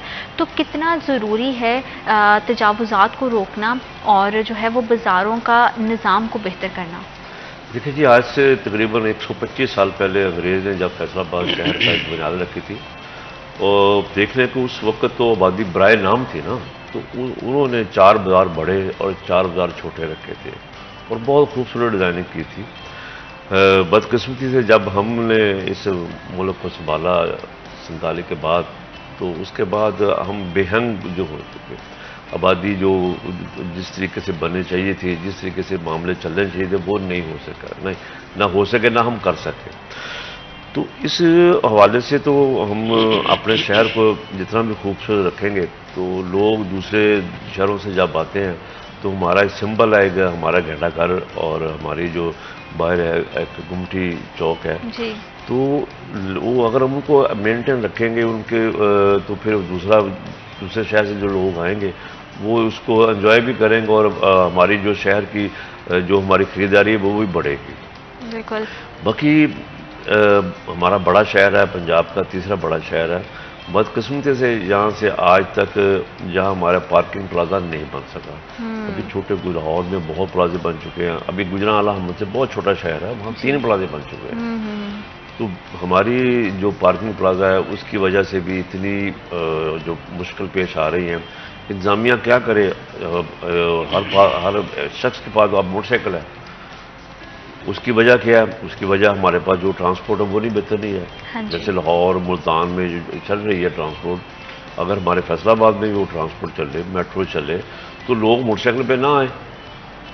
तो इस वजह से भी जब वो लोग जो हर बंदे की कोशिश होती है कि मैं अपनी सवारी पर जाऊँ, तो जब जितना ज़्यादा मोटरसाइकिल शहर में आएगा वो रश बढ़ेगा, तो वो जब जितना रश बढ़ेगा वो इंतज़ामिया भी उसको कंट्रोल नहीं कर पा रही। तो इसलिए हमारे पार्किंग प्लाजे जो बने चाहिए, पार्किंग प्लाजा हमारे फैसलाबाद के लिए बहुत ज़रूरी है। जगह भी बहुत बड़ी है हमारे पास, लेकिन जो बन रहा था अभी तक वो पाया तकमील तक नहीं पहुँच सका। उसके बावजूद हमारा पुराना कमर्शियल कमेटी घर है, वहाँ बहुत बड़ा कमर्शियल प्लाजा बन सकता है। अगर वहाँ कमर्शियल प्लाजा जो पार्किंग प्लाजा बन जाए तो मेरा नहीं ख्याल कि हमारे शहर के आधे से ज़्यादा जो ट्रैफिक के मसाइल वो हल हो जाए। जी, क्योंकि हम जब भी जाते हैं बाज़ारों का, आर्ट बाज़ारों का स्पेशली जब रुक करते हैं, रेलवे रोड की भी बात करें तो इतनी ज़्यादा वहाँ पे ट्रैफिक होती है कि आप अगर किसी काम 10 मिनट के काम के लिए निकले ना, तो ट्रैफिक की वजह से आधा घंटा आपको ट्रैफिक में लग जाता है। 10 मिनट के काम के बाद फिर आधा घंटा आपको घर वापस जाने के लिए जो है, तो इस सूरत हाल पर काबू पाना बहुत ज़्यादा ज़रूरी है। सर, अगर इन ट्रैफिक के अलावा भी हम देखते हैं तो बाज़ारों में खुली हुई तारों के बहुत सारे मसाइल हैं, बिजली के बहुत सारे जो है हम देखते हैं कि बैनर्स लटके हुए हैं और दुकानों के बाहर जो है ना वो बुरी तरह से जो है वो एक अजीब सा सूरत हाल हुई होती है, जिसकी वजह से बहुत ज़्यादा टाइम टू टाइम जो वो हादसात भी होते रहते हैं। तो बिजली की तारों का जो वहाँ पे है निज़ाम, पूरी दुनिया में हम देखते हैं कि वायरिंग अब जो है वो अंडरग्राउंड हो गई है, लेकिन अभी भी जो पाकिस्तान में है वो जूं का तूं है, जिसकी वजह से बाज़ारों में बहुत सारे मसले मसाइल होते हैं। दुकानदारों के लिए बहुत सारी परेशानी होती है। अगर कहीं पे कोई बिजली की तार उलझ गई है तो अगर शॉर्टफॉल हुआ है तो पूरे बाज़ार की बिजली चले जाती है।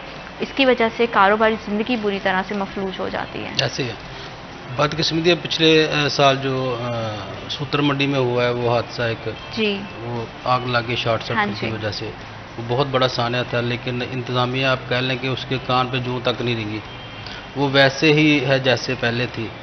अगर एक भी तार शार्ट हो जाती है तो तकरीबन पूरी मार्केट की जो ट्रांसफार्मर के ऊपर है बिजली, जितने भी दुकानदार हैं उन सब का बिजली ट्रिप हो जाती है, आती नहीं है फिर।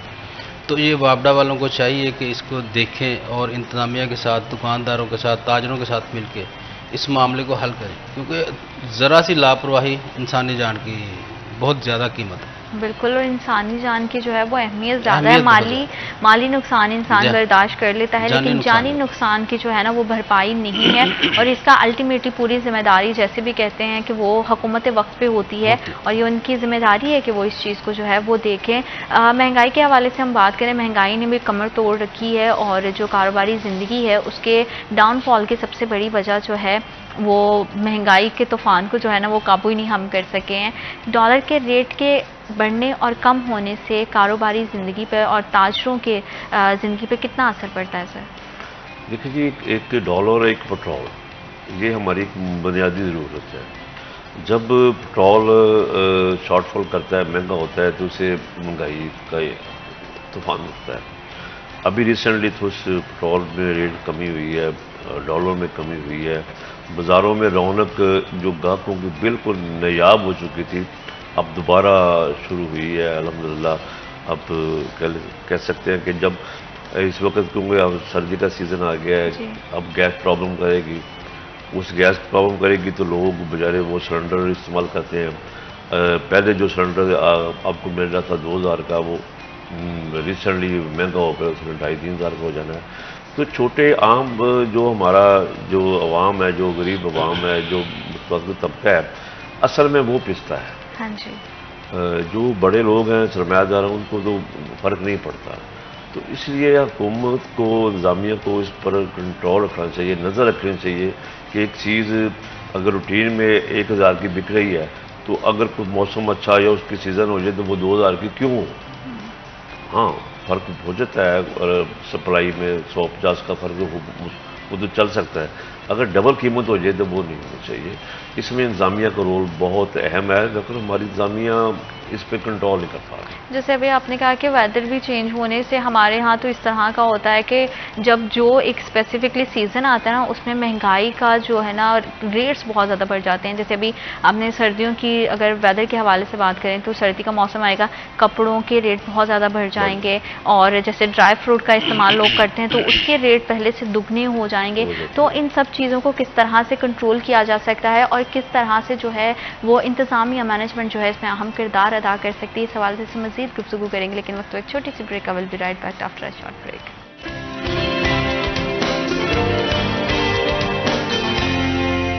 Welcome back after a short break. आप देख रहे हैं सिटी एट 10। शहर फैसलाबाद की खूबसूरती के हवाले से अगर बात करें तो आर्ट बाज़ार यहाँ के बहुत ज़्यादा मशहूर हैं। जब भी कोई आउटसाइडर भी आता है शहर में तो सबसे पहले जो है ना उसकी कोशिश होती है कि आर्ट बाज़ारों का रुख किया जाए, क्योंकि बहुत सारी ऐसी चीज़ें हैं, नायाब चीज़ें हैं जो सिर्फ फैसलाबाद से मिलती हैं और आर्ट बाज़ारों की रौनकें जो है वो हमेशा से अरूज पर रही हैं। लेकिन जहाँ बाज़ार के खूबसूरती की बात करते हैं, सहूलियात की बात करते हैं, वहाँ से बहुत सारे ऐसे मसाइल हैं जो ताजर बरादरी को पेश हैं और ज़ाहिर बात है कि उन्हीं की वजह से बाज़ार चल रहा है। ख़रीदारी के लिए अगर ख़रीदारों का रश बाज़ार में कम हो जाएगा तो जो कारोबार है वो मांद पड़ जाएगा। तो कारोबार को बढ़ाने के लिए ज़रूरी है कि जितने भी बाज़ार के मसाइल हैं उसको दूर किया जा सके, जिसमें हम देखते हैं कि बहुत सारा, जब बाज़ार की हम बात करते हैं ना तो उसमें सिर्फ अशिया की बात नहीं कर सकते हैं, उसमें सिर्फ दुकानों की बात नहीं कर सकते हैं, उसमें ट्रैफिक का बहुत अहम किरदार होता है कि किस तरह से ट्रैफिक को कंट्रोल किया जा सके। सड़कें कैसी हैं, वहाँ पे सीवरेज का निज़ाम कैसा है, वहाँ पे जो इलेक्ट्रिसिटी की वायर्स हैं वो कैसी हैं, क्योंकि बहुत सारी अवामिल मिलकर जो है ना एक बाज़ार की खूबसूरती को इन्हांस करते हैं। तो हमारी यही कोशिश रहती है हमेशा से कि हम इस तरह के मसाइल पे बात करें ताकि इन्हें हल करके आसान अंदाज से जो बाज़ारों का, स्पेशली हमारे फैसलाबाद के आर्ट बाज़ार हैं, जो यहाँ की खूबसूरती है, जो यहाँ की वजह शोहरत है, उसके निज़ाम को बेहतर किया जा सके और ताजरों के लिए जितनी आसानियाँ हो सके पैदा हों, क्योंकि ये हमारी इकॉनमी में बहुत अहम रोल प्ले करते हैं। तो इनके मसाइल का हल होना बहुत ज़्यादा इंपॉर्टेंट है। उसी हवाले से हम बात कर रहे थे। और सर जैसे बात करते हैं ताजर बरादरी की बात करें तो जारी बात है कारोबार बढ़ेगा तो खुशहाली आएगी, मुल्क की इकॉनमी में भी बेहतर आएगी। और जो फैसलाबाद है उसको तो कहा ही मैनचेस्टर जाता है पाकिस्तान का, क्योंकि बहुत बड़ा सनती शहर है। लेकिन मौजूदा वक्त में हम देखते हैं कि बहुत ज़्यादा बेरोज़गारी बढ़ गई है, महंगाई बहुत ज़्यादा है। जो ताजर बरादरी है वो टैक्सेस पे करने के बावजूद भी बहुत सारे उनको जो है वो प्रॉब्लम्स को फेस करना पड़ता है। तो इन सारे मसाइल का क्या हल है और इसको इस मौजूदा वक्त में किस तरह से जो है ना इनसे ओवरकम किया जा सकता है? पहले तो हम जी आपको टैक्सेस के बारे में बात करते हैं जी कि टैक्सेस का निज़ाम हमारा इतना गंभीर है कि कोई शख्स अज़े खुद टैक्स देना चाहता भी है लेकिन वो उस सिस्टम में आने से घबराता है।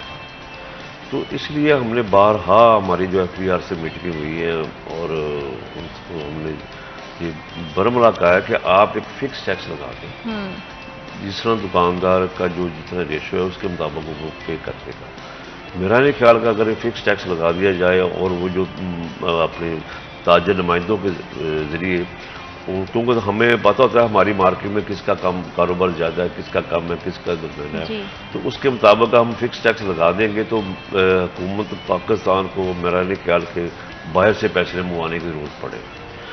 और दूसरा जो हमारे टैक्स का जो दिखेंगे, हम रस्ते बाज़ारों में जो ठेले लगे होते हैं जिनका बहुत कारोबार है, दुकानों से ज़्यादा कारोबार है, वो टैक्स नहीं देते, उनको पूछता कोई नहीं है। और एक तो उन्होंने सरकारी जगह यूज़ की हुई है, उसका भी वो शायद वो किसी कॉर्पोरेशन को बता देते होंगे, लेकिन अक्सर तो हमारे जो हुकूमत या ख़जाने में तो पैसे लेने जा रहे हैं। अगर वो उसको टैक्स लगा दिया जाए, उसको किराया लगा दिया जाए, शायद वो सड़क में बैठा हुआ है, तो उसको उसके अगर हम ये भी कर दें तो हमारा बहुत टैक्स बढ़ सकता है। तो दूसरा हमारे जो आजकल जो मसाइल हैं वो हमारे वासा के साथ बहुत गंभीर जो मसाइल चल रहे हैं। वासा वालों ने हम पे जो जुल्म किया हुआ है छोटे दुकानदारों पे, जो हम लाल पंप लगाते हैं अपनी दुकान पे, एक छोटा सा वाशरूम बनाते हैं तो लेबर भी काम करती है, तो यूजल मेरा ख्याल है कि 1 या 2 बाल्टियाँ बिला नागा की इस्तेमाल होंगी हमारे। तो उस पर उन्होंने जो जुल्म किया है, जो 4500 रुपया उसको एग्जैक्ट उसका चार्ज लगा दिया और 1500 रुपया पर मंथ उसका बिल लगा दिया गया। होना तो चाहिए था अगर जो कोई पानी को इस्तेमाल कर रहा है, कमर्शियल इस्तेमाल कर रहा है, जैसे सर्विस स्टेशन है, जैसे जो आजकल वो पानी का जो फिल्टर पॉइंट लगाए हुए हैं, हॉस्टल हैं, होटल हैं, बड़े इदारे हैं, बड़े कारखाने हैं, वहाँ पे तो टैक्स लगना चाहिए, बिल्कुल लगना चाहिए, वसाले लगाएं को। छोटे दुकानदार पे इतना जुल्म करने की क्या बात है? अगर वो हमें सरकारी पानी देना तो उसका 600 रुपया बिल है, तो हम अगर अपने पंप से, बिजली भी हमारी, जगह भी हमारी, पंप भी हमारा, तो वो हम इस्तेमाल करें तो उसका हमें 1500 रुपया उन्होंने डाला हुआ है। ये हमने हुकूमत पंजाब को भी बहरहाल कहता है, पिछले दिनों वज़ीर पंजाब आए थे, उनसे भी गुजारिश की है, एसएम तनवीर वज़ीर से आबपाशी को, उनको भी हमने आगे रखा है, लेकिन क्या करें, सुनवाई नहीं हो रही। एमडी वासा से भी हमने मुलाकात की है, लेकिन कुछ सुनने को तैयार ही नहीं है। छोटे दुकानदार पे इतना जुल्म कि वो 1500 रुपये का वो एक लाल बम का दे, ये इंतहाई है। मैं आपके चैनल के वसाजत से फिर शायद कि आपके चैनल हमारा वज़ीर आला पंजाब होंगे, हमें पता चला कि वो अपने चैनल को वो देखते भी हैं, तो हम उनसे गुजारिश करते हैं कि खुदारा ये जो 1500 रुपया पर मंथ छोटे दुकानदार को, जिसकी 20 फुट की दुकान है, 8 फुट का मत्था है, तो उस पर जुल्म है, आपने जो 1500 पे लगाया हुआ है, तो इस पर ज़रा नज़रसानी की जाए। बाकी जो मसाइल ताजरों के जी वो तो ऑलरेडी चलते रहते हैं। इस वक्त जो हुकूमत पाकिस्तान जो इस वक्त निगरान सेटअप चल रहा है, उनकी जो काविशें हैं वो नज़र आ रही हैं। आम लोगों को जो रिलीफ मिलना शुरू हुआ है वो भी हम उसको भी खराज तहसीन पेश करते हैं। हम देखो, हम हुकूमत के ख़िलाफ़ नहीं है जी, क्योंकि ताजर की जो किसी हुकूमत के साथ कोई वाबस्तगी नहीं होती। हमारे पास जो भी हुकूमत आए हम उसके साथ चलते हैं, क्योंकि हमारी मजबूरी है, हमने लोगों के काम, अपने दुकानदारों के मसाइल बताने होते हैं, तो इसलिए हमारे जो भी हुकूमत हो हम उसके साथ चलते हैं। अगर उसने गलत काम किया तो उससे तनकीद भी करते हैं, अगर वो अच्छा काम करती है तो हम उसको खराज तहसीन भी पेश करते हैं। और जहाँ पे कोई कमी कोताही है उसको बैठ के हल किया जा सके, जैसा कि भट्ट साहब ने बोला है कि आम आवाम को रिलीफ मिलना शुरू हुआ है, तो मेरे साहब मैं आपसे भी जानना चाहती हूँ कि इसमें ताजर बिरादरी को कितना रिलीफ मिला है और कारोबारी निज़ाम कितना पहले से बेहतर हुआ है? ताजर बरादरी को रिलीफ तो मिला, लेकिन कारोबार अभी जैसे पहले थे वैसे भी कारोबार नहीं है जी। भट्ट साहब ने बात की है टैक्स की, टैक्स इस्लाहात की, तो मैं अपनी बात करूंगा। अगर मैं अपना जो मेरा वकील है मैं उसको 15,000 रुपये दे रहा हूँ साल अपने रिटर्न जमा करवाने, मेरा टैक्स बन रहा है 10,000। अगर गवर्नमेंट यही जो मामला है इसको आसान कर दे, मैं खुद अपना टैक्स जमा करवाऊँ, मैं 15 की जगह 30 जमा करवा सकता हूँ, क्योंकि मुझे पता होगा कि ये कौमी खजाने में जाएगा जी। अभी वकील ने 15 लेना, 10 महीने जमा करवाना, मेरा सारा उसने बोल कर। दूसरी बात वासा की भट्ट ने की, वासा की एक मेरा दोस्त है, उसने 2017 की एक डायरी नोट करवाई है कि मेरे वाशरूम के 2 पॉइंट थे, उसको एक किया जाए। 2017 और आज 2023 हो गया, उसका नहीं काम कुछ भी हो सका, वो वैसे का वैसे ही है। तो ताजर तो वैसे कारोबार की वजह से परेशान था और है, तो आगे जो ये टैक्स वगैरह आ रहे हैं तो उनकी वजह से मज़ीद परेशानी आएगी। तो गवर्नमेंट को चाहिए जी टैक्स पे करके भी अगर उसका फ़ायदा नहीं हो और जो ताजर बिरादरी है उसको मुश्किलात का सामना करना पड़े, तो वाकई बहुत ज़्यादा ये दुख की और अनफॉर्चुनेटली हम बहुत ज़्यादा ऐसा भी सिनारियो देखते हैं कि अब जो लोग हैं वो बाज़ारों से निकल के जो है वो दूसरी जगहों का भी रुख कर रहे हैं, जैसे दूसरे प्लाजों का, कोहिनूर की बात कर ली जाए या सत्याना रोड पर बहुत सारा, क्योंकि कारोबारी ज़िंदगी आर्ट बाज़ारों के अंदर जो है ना वो कहीं ना कहीं पहले से मांद पड़ती हुई, मफलूज होती हुई दिखाई दे रही है। बहुत सारे उसके मसाइल की भी वजह है, महंगाई भी इसमें एक बहुत बड़ा एलिमेंट है। तो आप क्या समझते हैं कि वहाँ से उसका एक दुकानदार का निकल के, ताजर का निकल के दूसरी जगह पे जाके अपने कारोबार को स्टार्ट करना बाजार के लिए कितना ज़्यादा जो है ना वो उस पर इम्पैक्ट डालता है? बाजार के लिए ये बहुत नुकसानदेह है। वजह यही है सिर्फ तजावज़ात। ग्राहक बाहर से आता है, उसको पार्किंग नहीं मिलती, गाड़ी खड़ी करने की जगह नहीं मिलती, तो जाहिर बात है वो अपनी गाड़ी नहीं पार्क कर सकता, गाड़ी पार्क नहीं होगी वो दूसरी जगह जाएगा। बाज़ार की सूरत है सिर्फ पार्किंग की वजह से, तजावज़ात हम लोग खुद करते हैं, पार्किंग हमें अवेलेबल नहीं है। ठीक है, तो जो ग्राहक आता है वो जो प्लाजे बने हैं उधर चला जाता है, उधर से वो क्योंकि वहाँ पे पार्किंग है उसकी जी बिल्कुल क्योंकि हम देखते हैं कि जितने भी फैसलाबाद के बड़े बड़े प्लाजास की बात की जाए वहाँ पे पार्किंग का निज़ाम बहुत अच्छा है। आने वाले को भी पता होता है कि गाड़ी पार्क ही है और वहाँ से निकल के जो है वो अपनी ख़रीदारी बड़े सुकून से कर सकता है। तो ये एक बहुत बड़ा अलमी की बात है कि हम जो है पार्किंग की सहूलत अभी तक जो है वो आर्ट बाज़ारों को नहीं दे सके, और हमारी तो यही कोशिश है और यही हम जो है वो गुजारिश भी है देखने वालों से, हमारी हुकूमत से, कि इन तमाम मसाइल को जो है वो काबू पाया जा सके ताकि ऐसे अंदाज से जो है बाज़ारों का निज़ाम चल सके। वक्त एक छोटी सी ब्रेक का, will be right back after a short break.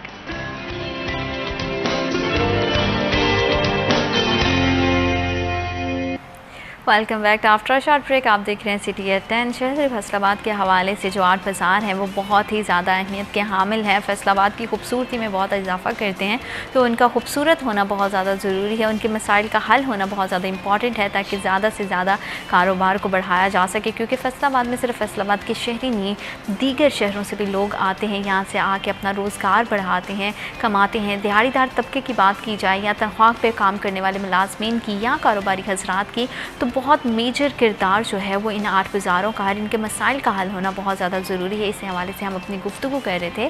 और बट साहब, मैं आपसे जानना चाहती हूँ कि जिस तरह से मिर्ज़ा साहब ने बात की तजावुज़ात की, तो तजावुज़ात का जो मसला है ये बहुत टाइम से फेस करना पड़ रहा है फैसलाबाद के 8 बाज़ारों को भी, स्पेशली रेलवे रोड की भी बात की जाए तो इन तमाम मसाइल पे क्यों नहीं काबू अभी तक पाया जा सके? इसके पीछे की क्या, आप क्या समझते हैं कि क्या बड़ी वजह है?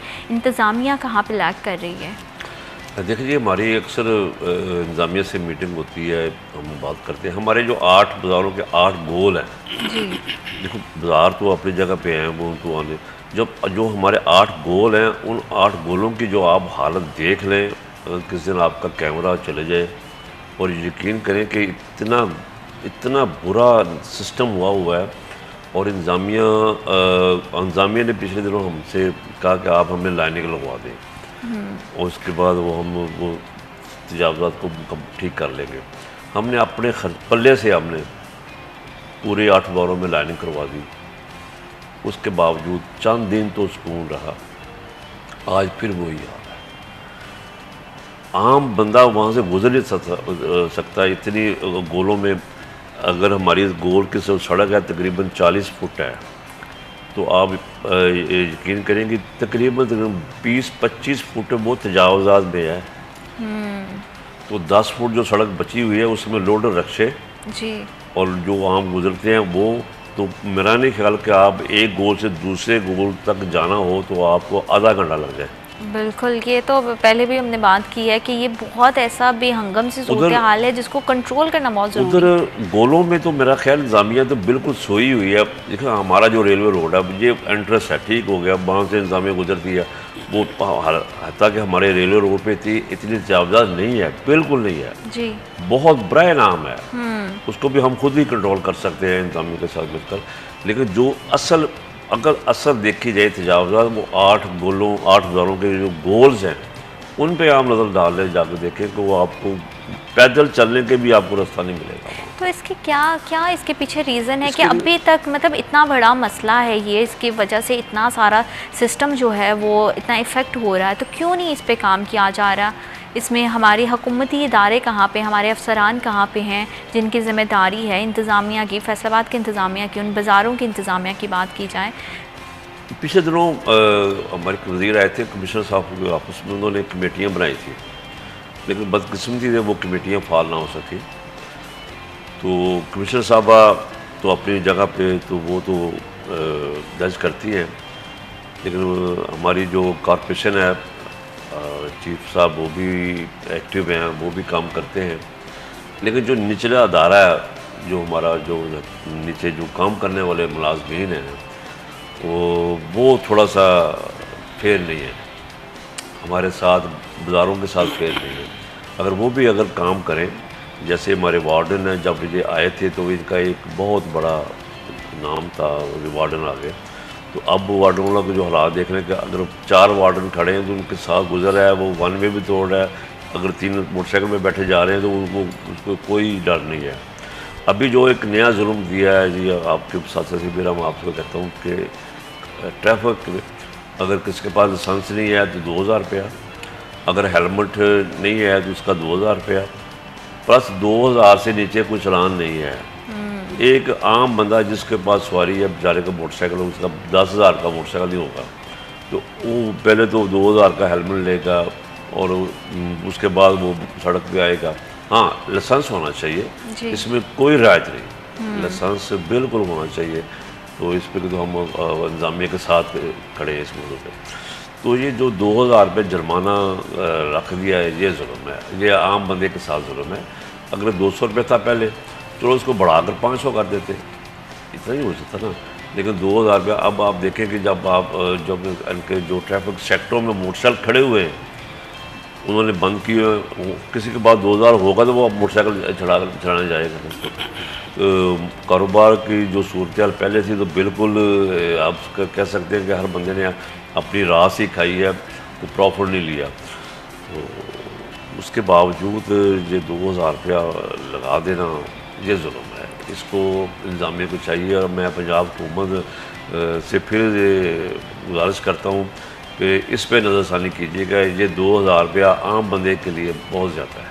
लेकिन हमारे यहाँ बट साहब थोड़ा सा अलमिया ये भी है कि हम कहते हैं कि डंडे के ही सारे जो है ना मुरीद हैं, जो है यहाँ पे जितना भी जो है ना लॉ है उसको तो किया ही नहीं जाता फॉलो। जैसे आपने भी अभी बात की कि वार्डन अगर खड़ा है तो उसके सामने ही जो है ना वो हम लोग जो है वो बिल्कुल भी ख्याल नहीं रखते कि ट्रैफिक के क्या कवानीन है, किस तरह से हमें जो है वो जो है बाज़ारों में किस तरह से हमें जो निकलना है। तो ये थोड़ा सा जो है ना मुझे लगता है कि दोनों तरफ से चीज़ें सही होने की ज़रूरत है।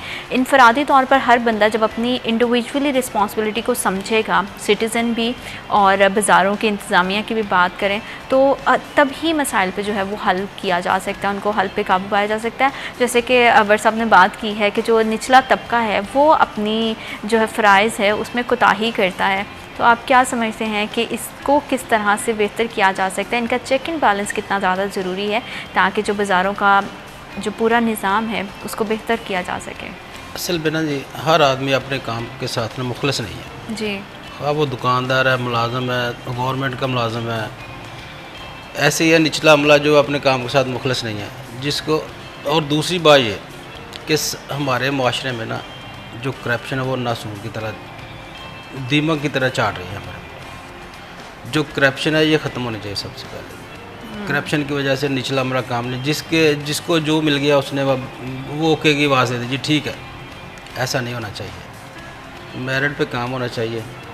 अमले को भी चाहिए कि अपने, क्योंकि गवर्नमेंट का वो मुलाजम है, जिसने गवर्नमेंट ने तनख्वाह देनी और गवर्नमेंट का वो मुलाजम है, उसको चाहिए कि अपना काम ईमानदारी के साथ किया जाए। लेकिन बदकिस्मती है हमारी कि कोई, मैं भी अंदर ही शामिल हूँ, मैं अपने काम के साथ मुखलस नहीं हूँ, इसीलिए हमारे माशरे की ये सूरत हाल बनी है। हम अगर मुखलस होंगे तो इंशाअल्लाह ताला हम तरक्की भी करेंगे और बेहतरी भी आएगी हमारे मुल्क में इंशाअल्लाह। बिल्कुल। एक चीज़ और मैं ऐड कर दूँ सांसद साहब के सदस्य की बात की कि बेसिकल हमें हमारी तरबियत नहीं की गई। हाँ जी। असल में अब भी देख रहे हैं जो हमारे निसाब हैं बच्चों को, उसमें तो अखलाकियत के नाम की शय है ही कोई नहीं ना। उसको बताया नहीं गया कि आपने अगर सड़क पे चलना है तो आपने कैसे चलना है। उसको ये बताया नहीं गया कि आपने अपने बड़े से बात करनी है, कैसे करनी है। उसको बताया नहीं जा रहा है कि उसने माशरे में रह कर किस को क्या किरदार अदा करना है। तो ये तो अगर ये चीज़ हमारे माशरे में नहीं थी तो इसके लिए आज जो हमारी उम्र के या हमारी जो नौजवान नस्ल तैयार हो रही है उसको तो पता ही नहीं है कि हमने ट्रैफिक के कवानीन कैसे करने। लाइसेंस बनाने जाओ तो वो रटा लगा कर तो वो अपना बना लेंगे, लेकिन उनको बाकायदा पता नहीं होगा। तो इस पर भी हमारी हुकूमत को चाहिए कि वो जो बच्चों के निसाब है उसमें अखलाकियत का एक ज़रूर मजमून होना चाहिए ताकि बच्चे को पता चल सके कल मैं बड़ा होऊंगा तो मुझे ये, क्योंकि बचपन में जो बच्चे को जो आप चीज़ बताएंगे वो उसके फोकस हो जाएगी। बिल्कुल ऐसा ही है। तो ये हमारे माशरे में, और शहरों में रहने के भी कहते हैं हासिल कौम तो हम कौम तो बनी नहीं अब तक, हम एक ग्रोह में हैं जी। असल में ना हमें जो मुआशरा में बता रहा है ना वही हम अपने बच्चों के ज़हन में डाल रहे हैं। मुआशरा में ये बता रहा है कि आपने अगर वो काम करवाना है उसकी एक फ़ीस है। मिसाल के तौर पर अगर आपने ड्राइविंग लाइसेंस बनाना है बगैर ट्राई के उसका 10,000 है, इशारे नहीं बताने उसका 12,000 है, गाड़ी में आपने बैठ के नहीं ड्राइव करके उनको ट्राई नहीं देनी उसका 15,000 है। हम अपने बच्चों को ये सिखा रहे हैं, हम ये नहीं कह रहे उनकी इस्लाह नहीं कर रहे, हम उनको दूसरी लाइन पे लेके जा रहे हैं कि आपने अगर अपना काम करवाना ये ऐसे ऐसे करो, क्योंकि ये हमें मुआशरा बता रहा है। और यही चीज़ें फिर ट्रेंड बन के आगे चलती रहती हैं जो बहुत सारे दूसरे लोगों के लिए जो है ना वो मुश्किलात का बायस बनती हैं। मिर्ज़ा साहब आपका बहुत शुक्रिया, आपने हमें और हमारे प्रोग्राम को वक्त दिया। बट साहब आपका बहुत शुक्रिया, आपने हमें और हमारे प्रोग्राम को वक्त दिया। और बहैसियत शहरी और हम सब की इंडिविजुअली रिस्पॉन्सिबिलिटी है कि हम अपने अपने फ़राइज़ की अदायगी जो है वो आसान अंदाज से कर सकें ताकि हम सब के लिए आसानी पैदा हो और जो हमारे कारोबारी ज़िंदगी है वो भी बेहतर अंदाज से चल सके। अल्लाह पाक आपके लिए, हमारे लिए, हमारे मुल्क पाकिस्तान के लिए ढेरों ढेर आसानियाँ पैदा करें। आमीन। अपना बहुत बहुत सारा ख्याल रखिएगा। अल्लाह हाफ़िज़।